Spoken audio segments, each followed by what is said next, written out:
ازيكم حبايب قلبي؟ عاملين ايه؟ معاكم نوجة. ان شاء الله هنعمل الصوص اللي احنا بنجيبه مع الاكلات المشاوي بناكله بره ومشهور جدا في دول الخليج والحاجات دي، مع الكبسات والمندي والبرياني.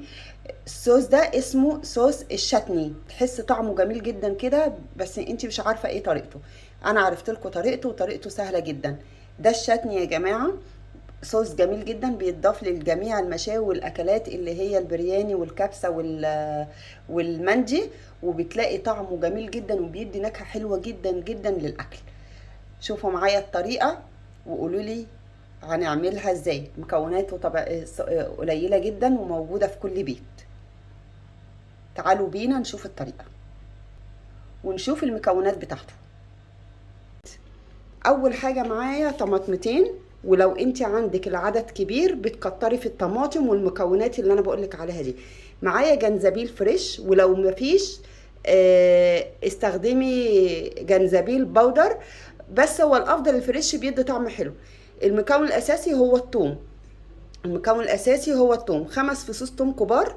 وبردك زي ما قلت لكم، لو هتعملوا كميه كبيره وعدد العزومه عندك كبير، يعني افراد كتير، بتكتري في المكونات، في الطماطم وفي الثوم وفي الجنزبيل وفلفل حراق. لو انت مش عايزه تحطي فلفل حراق حطي فلفل رومي، بس هو لازم يبقى فيه لسعه كده صغيره عشان تحس بالطعم. معانا نقطه شطه صغيره تقدري تستغني عنها لو انت مش حابه. فلفل اسود، ملح، خل، زيت. تعالوا بقى اقول لكم هنعمل ايه. نحط الجنزبيل،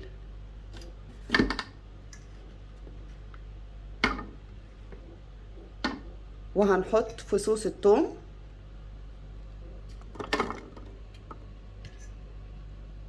تمام، وهنضرب الخلاط عليه من غير ملح ومن غير حاجه. ايوه، من غير اي حاجه لغايه لما اطحن افرم الجنزبيل بالثوم. بصوا يا حبايبي، هو طبعا ما اتفرمش في الخلاط العادي، ففرمته في الكبه اهو، بيبقى كده تمام، قطع كده اهو صغنونه جدا. هنحطه بقى في الخلاط العادي ومعاه باقي المكونات. بصوا يا حبايبي، هنحط بقى الطماطم،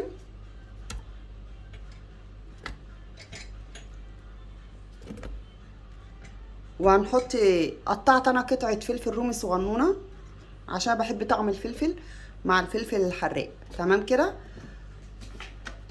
حطي نقطه شطه صغننه خالص،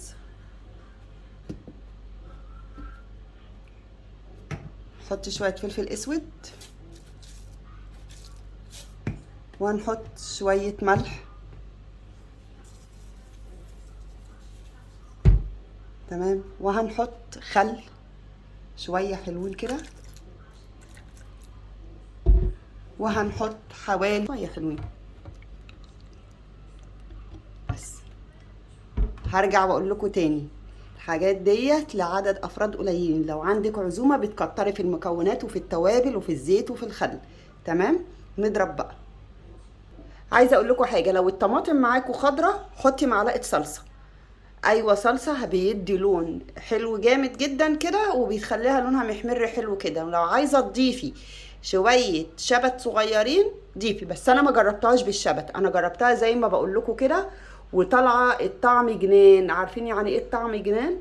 احلى من اللي انا كنت باكلها في المطاعم. ولما تجربوها تكتبوا لي في التعليقات والكومنتات بتاعتكم، تقولوا لي ايه رايكم. بس لو عجبتكم تدعوا لي دعوه حلوه بقى، وتشتركوا لي في القناه يا امارات.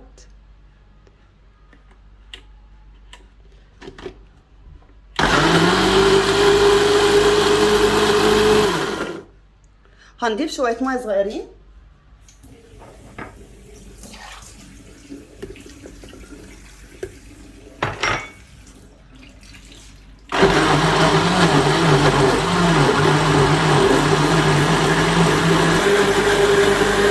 كده خلصت معانا يا جماعه اهي شكلها. طبعا انا هوريها لكم لما احطها. بسم الله الرحمن الرحيم. الله الله الله، ولا اقول لكم ما اقولكوش على الريحه، تحفه تحفه تحفه.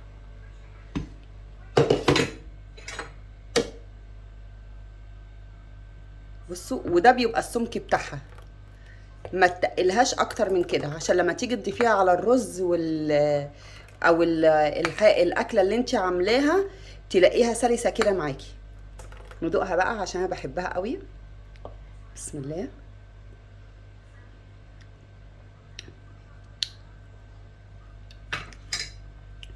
تحفه جدا جدا حبايب قلبي. ما تنسوش لو عجبتكم الوصفه تدعوا لي دعوه حلوه، وتدعموا لي بلايك، وتدوسوا اشتراك، وتفعلوا الجرس عشان يوصل لكم كل جديد. يلا حبايب قلبي، اشوفكم على خير. سلام عليكم.